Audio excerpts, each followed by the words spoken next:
Hello and welcome to a very special interview recorded at Park Plaza, Westminster Bridge in London. On behalf of Sportskeeda, I'm your host today, GB.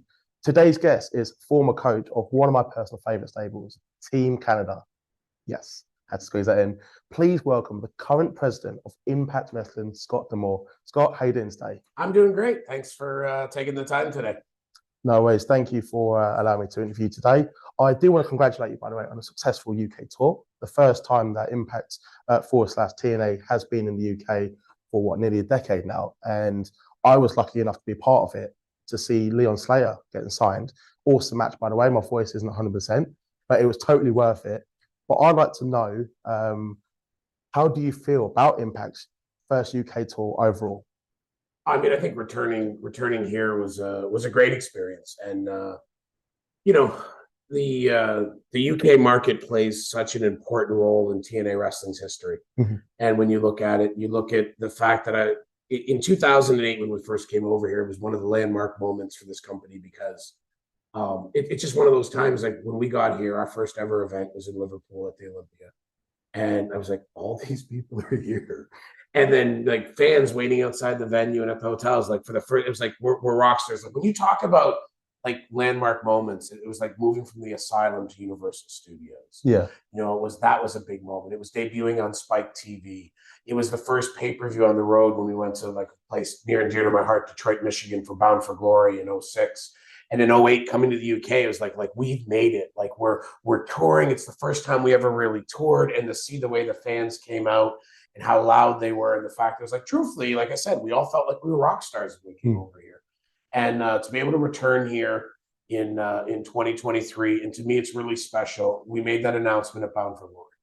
And then I just think it's perfect that the next events after Bound for Glory weekend are here in the UK, which has been such an important market. Like I said, that tour was so important. Mm-hmm. The relationship with Challenge TV and, British Boot Camp and that were so important. The January tour, the annual tour here, was so important to the company. So I just think the UK market is so important to Impact Wrestling. And we had a tour planned out here for 2020, and then we all know what happened to the world in 2020. Yep, well, got shut down unfortunately. So it took us a little while to get back here, but now that we're back, you're not getting rid of us. No, well, honestly, we're so glad to have you back. I was there, like I said, it was a fantastic show. The fans in general, well received. Just go on Twitter and you see the reception that you received. Harley Hudson also getting signed from the TNA Gut Check. Now, people also forget there was a time when people were watching TNA more than WWE. Right. Yeah, I mean, like I said, it's funny. I said it earlier today that I think in some ways, I mean, even though, look, I mean, WWE is always WWE. It's the 400, 500-pound gorilla, right? But I always kind of felt like a little bit that the fans here in the UK felt a lot more like TNA Wrestling was their company. Yeah. And I think it was. WWE is a giant company, goes all over the world, but it's an American company. Yeah. And I think when you look at, TNA Wrestling, whether it was Doug Williams joining us on that first tour or whether it was Nick Aldis and, the World Elite and everything else, I mean, I think, Nigel McGuinness, I mean, I think that the UK market, UK talent, the UK broadcast deals have always meant so much to this company. And for me personally, like the UK has been such a big part of my career. When I had immigration woes and couldn't wrestle in the US anymore and didn't know what I was going to do in 1996, I came over here and did the holiday games. Wow, didn't know that. And it kept me going and getting to not just keep going, but to do 10 shows a week. We're doing 2 shows a day, 5 shows, 5 days a week. And I was wrestling twice a show. So I was doing 20 matches a week. So I mean, you learn a lot doing 20 matches a week. And then I don't ever end up here at TNA Wrestling if it's not for the World Wrestling All-Stars. And back in late 2002, I got the opportunity to be the tour manager for World Wrestling All-Stars. And getting to do that, that's really where I got to know Jeff Jarrett and what led to me joining TNA. And even like my last UK match was on that World Wrestling All-Stars tour. And we were in Newcastle and we were so shorthanded that I had to dust off the boots for one night and getting to go back to Newcastle here this week and having one of the security guys say that was the first ever show that he saw. It's just like, holds a special place in my heart. And I think when you talk about wrestling in the worldwide markets, it's the US, it's Mexico, and it's the UK. those are the major markets for wrestling. And having been here in 1996, respectfully, when the UK scene was not at its height, to see what it is now, both talent-wise, which is unbelievable, and the shows that are going on, like that, like Rev Pro earlier this year. How many thousands of people did they have here back in August, right? Like, great attendance. And to see that, I mean, it's just you're like, okay, like I remember watching the last episode of World of Sport. And almost like among the most depressing things you could ever watch is they basically announced that you're never going to see British wrestling again on television. And to see that all these years later, such a bustling scene, I just think it's great to see. And it's a testament to what pro wrestling is when it's done right. 100%. Like, as a fellow UK fan, we are grateful when we see good wrestling. And that's what we saw last weekend. And I think all the fans, I said, they really enjoyed it. Is there any plans, by the way? Can you confirm that you'll be coming back next year? I'm telling you, now that we're back, there's no way you're getting rid of us. Yes. So no, I mean, excited to be back here and excited to look at 2024 and what we can do here in the UK. And the way that the fans embraced us here this past week. And I was a little worried, to be honest. It's like, it's kind of awkward, right? Like we announced, we did the TNA announcement, but then okay, but we're still Impact Wrestling to the end of the year. I don't think that mattered to any of those fans in attendance. Like, the crowd chanted TNA all night long. It was awesome to hear. I just think I know our whole roster that's probably still on planes heading home. To them, it was just like it was such a great time to be over here. There's something about riding the buses together and all being together and spending that time and with the audiences. There's just not a more passionate, loud, robust fan base than the UK. Like, it's just the loud crowds just cheering, chanting, singing. The chants and singing. And it makes for a great time ourselves. So it's awesome to be back here, and we'll definitely be back here in 2024. Awesome. I'm looking forward to it. Bound for Glory signified at the end of an era in more ways than one with the return of TNA wrestling. It blew up the internet. So looking back, was this the perfect bookend to that era of Impact Wrestling? I mean, I think so in some ways. I mean, it's we've spent 6 long years since I've been back.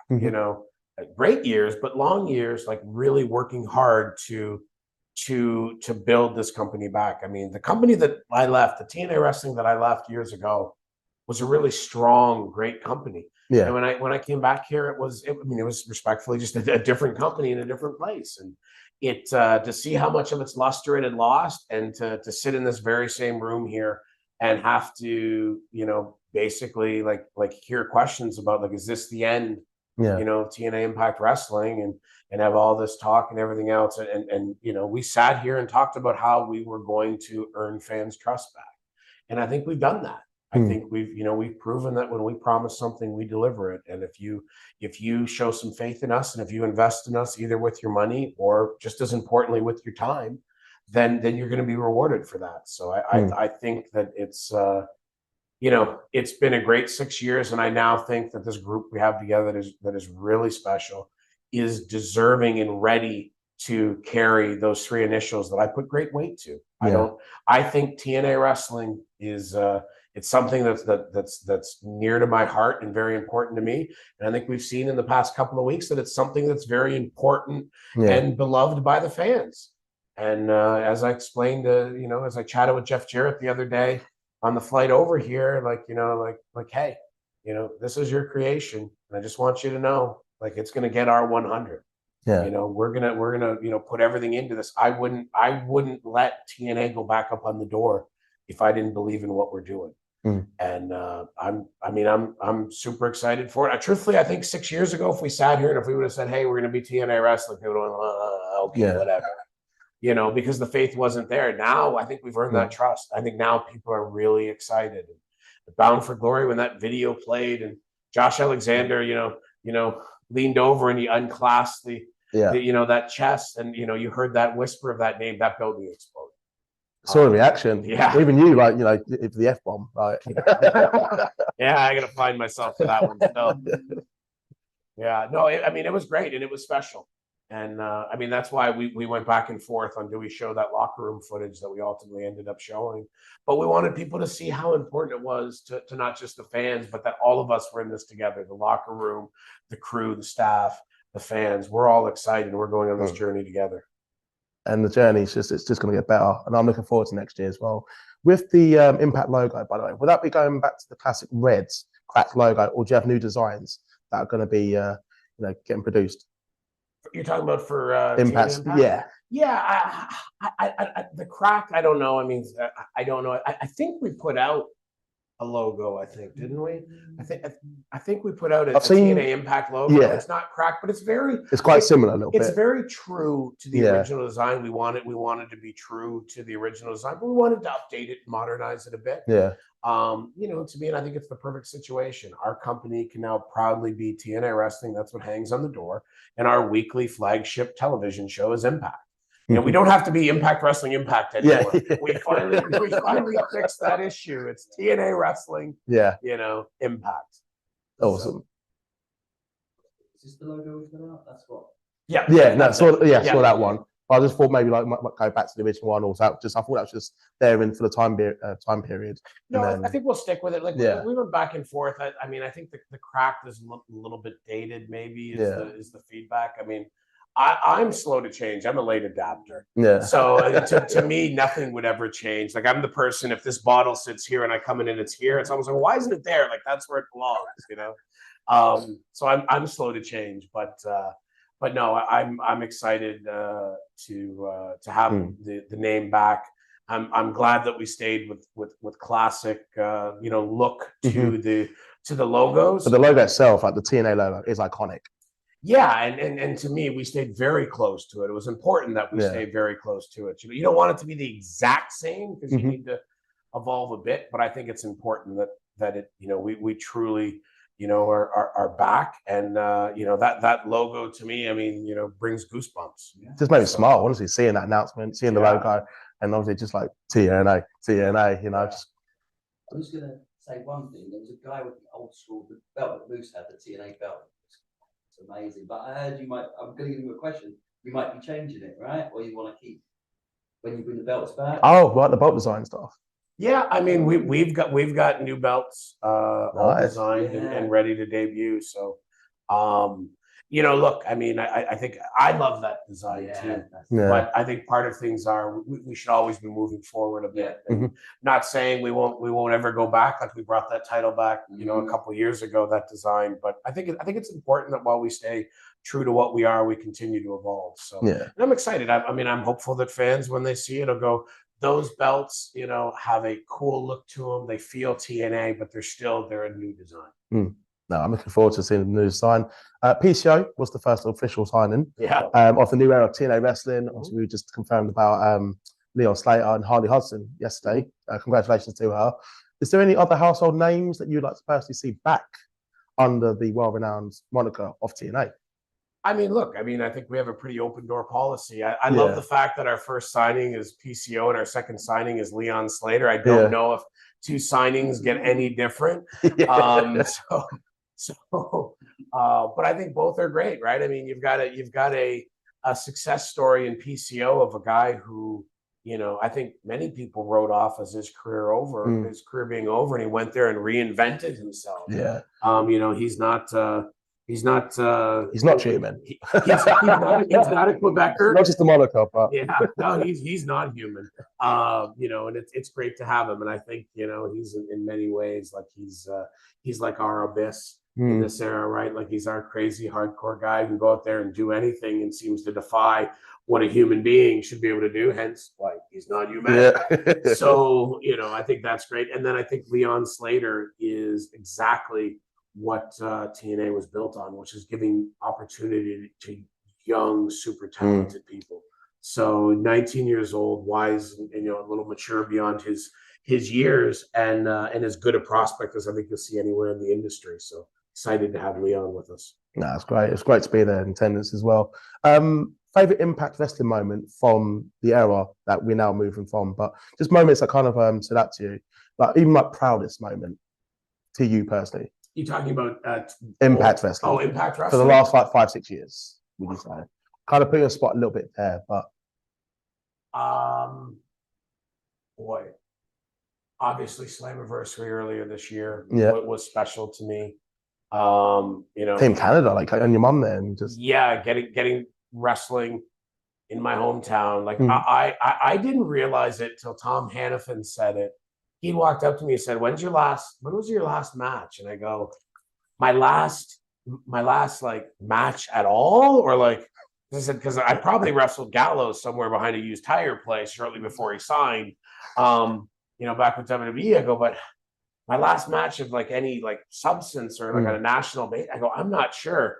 And he came to me a little while later as he's just about to go to the ring. He goes, 2008 Tokyo, Japan for All Japan Pro Wrestling at Sumo Arena.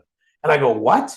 He goes, that was the last time that you had a match on a national level. wow. As he walked through the curtain, I went, uh-oh, that was 15 years ago. What the hell am I doing?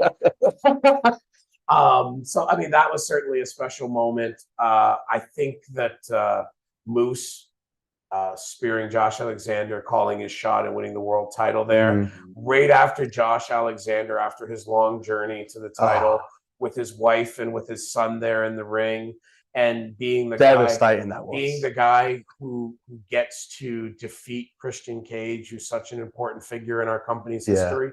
To have that feel-good moment and then to have Moose come in and cash it in and ruin it all in the best of ways.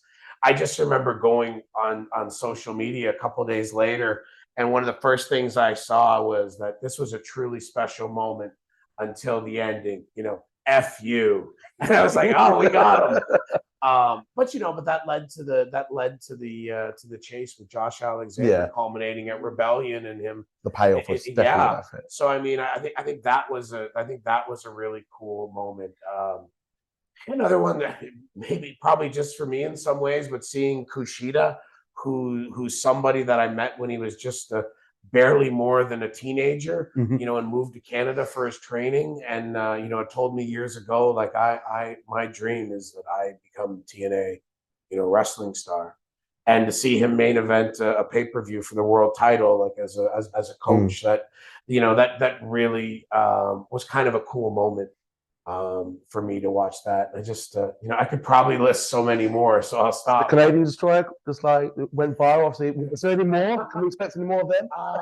You know, I mean, hey, like I think, like it was certainly fun. I was petrified. So, you know, it's just so funny because I refused to do the Canadian Destroyer on TV for so long. I almost got fired over it back in the day. Oh wow! You know, they wanted me to Canadian Destroyer AJ Styles on TV, and I was like, not a chance. There's no way that the fat, you know, like dopey manager is hitting the coolest move in wrestling. You know, back then, back in 2004, like 2005, like the Canadian Destroyer was magical. You know, PD was the only guy doing it, and people almost didn't know how it was done. Like Will Ospreay told me the other day that him and his friends would sit there and watch it back over and over again, trying to figure out how it was done.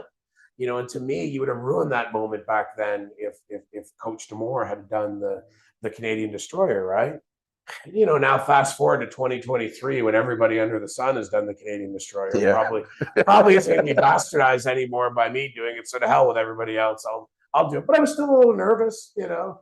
But it was fun. But I mean, truthfully, I think, like I said, the stuff with Moose and Josh was really special. Some of the stuff with Josh and Christian Cage was really special for me. I mean, Christian just being, you know, somebody I've known since we really broke into the business together, and having him come back to be TNA champion all these years later, I think was super cool. And the fact that he worked so hard as part of, you know, doing that handoff to Josh Alexander, I think was special. Yeah, you know, and a Bound for Glory. I mean, the TNA thing is obviously like the biggest news coming out of it, but you know, very close to my heart too is getting a chance to go out there and honor Mike Tenay and Don West.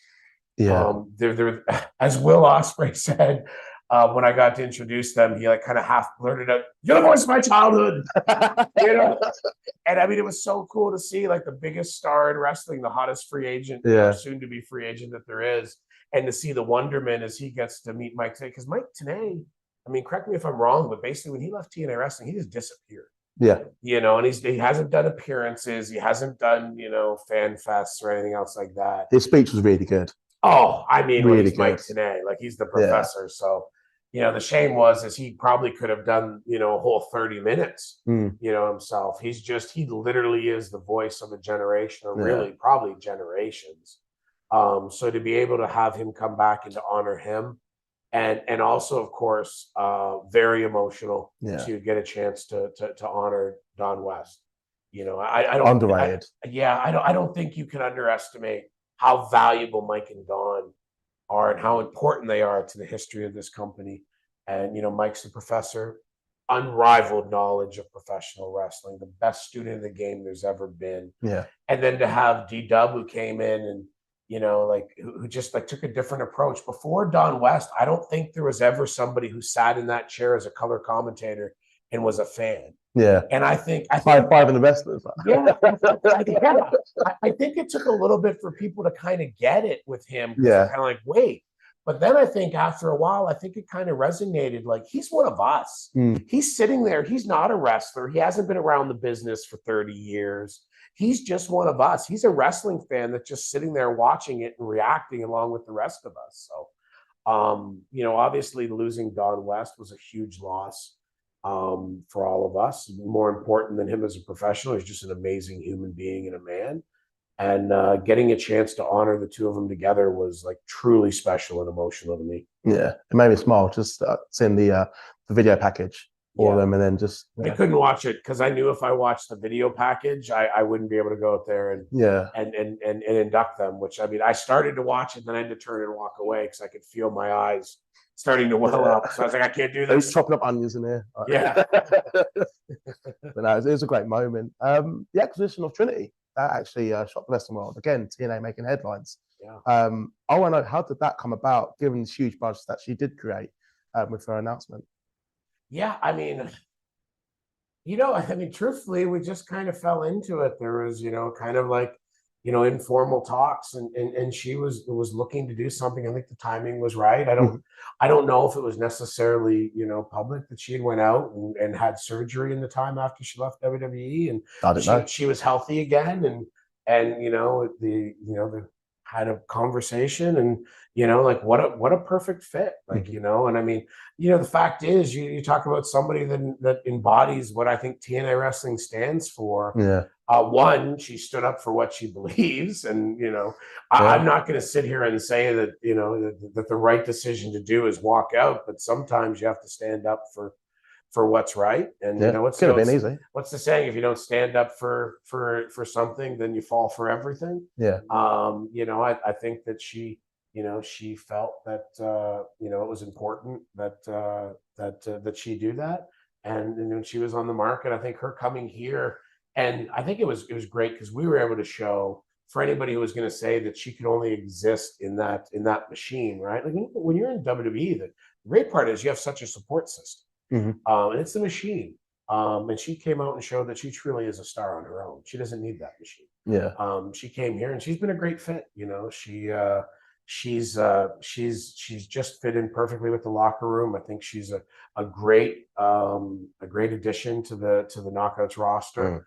And we're excited to have her with us, and we hope she's with us for years to come. She looks like really happy, like she's really like having a great time out there. Like, even her and Mickey at Bound for Glory, that was a really good match. Yeah. I mean, that was a great match, and she's just I think she's just getting started. Yeah. I think that you can see that she's growing week after week, month after month, and I don't think we've seen the best of her yet. That's still to come. No, definitely.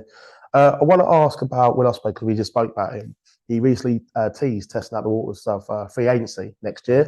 So will Impact be making a bid? Do you reckon can be in contention to be the new face of the new era of TNA wrestling?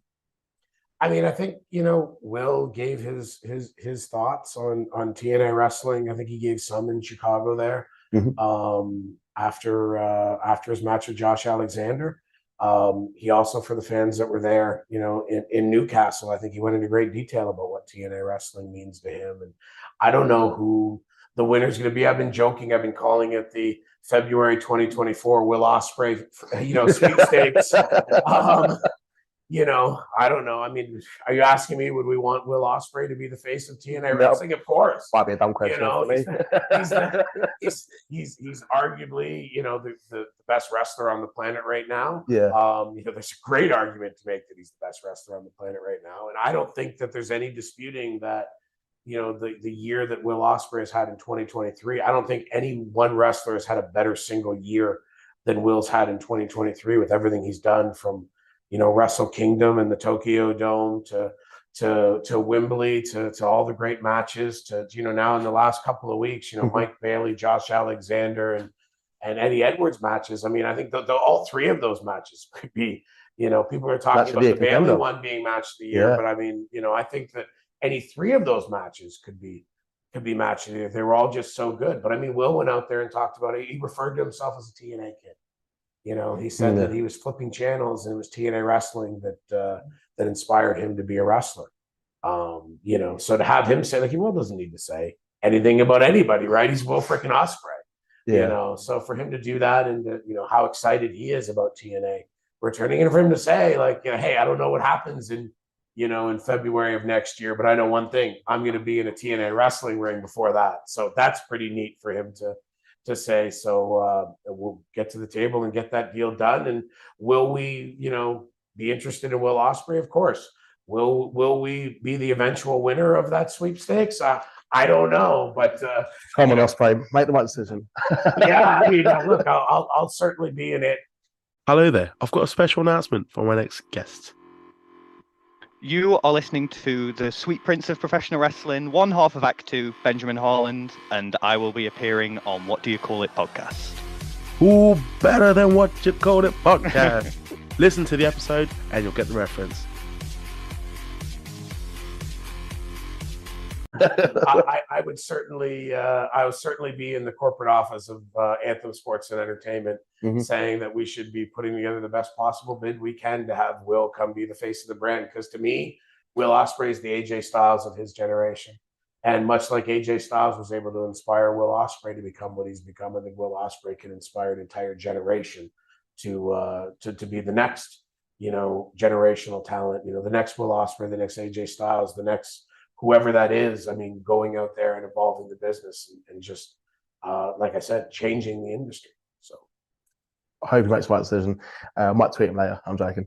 So last question I'm going to ask you is about CM Punk, who was actually backstage at Impact Wrestling. Again, Impact, TNA, making headlines, especially like the end of the year. Just, you don't know what's happening in Impact. I've got to ask what your thoughts on the reaction that was received about the news that he was at Bound for Glory.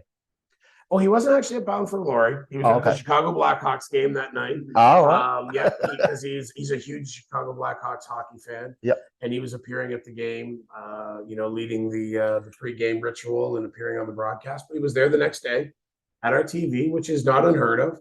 He was in Chicago at an event of ours earlier this year. We have a pretty open door policy. If you want to come by and visit at Impact Wrestling, now TNA Wrestling, you're more than welcome. There's one simple rule: don't be an a-hole. Be respectful, and you'll be respected. And you know what?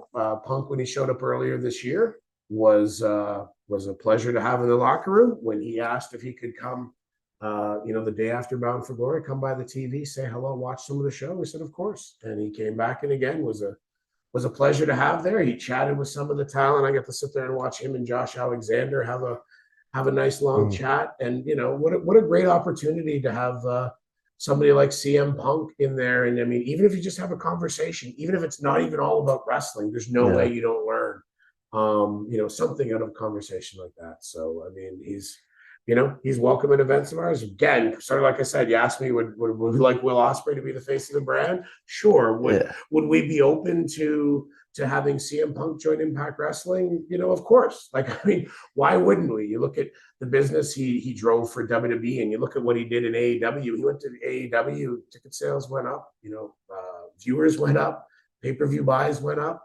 Again, if it's the right fit and it works for him and it works for us business-wise, and if it's a good fit relationship-wise, the one thing that is unwavering is that, like I said, to come into our locker room, it's got to be somebody who's going to come in, fit in, be respectful. Punk has been that anytime that he's came around us. So we don't judge based off of, what you hear. we judge off of what you do when you're around us, and he's been nothing but a pleasure to be around. So is it a possibility?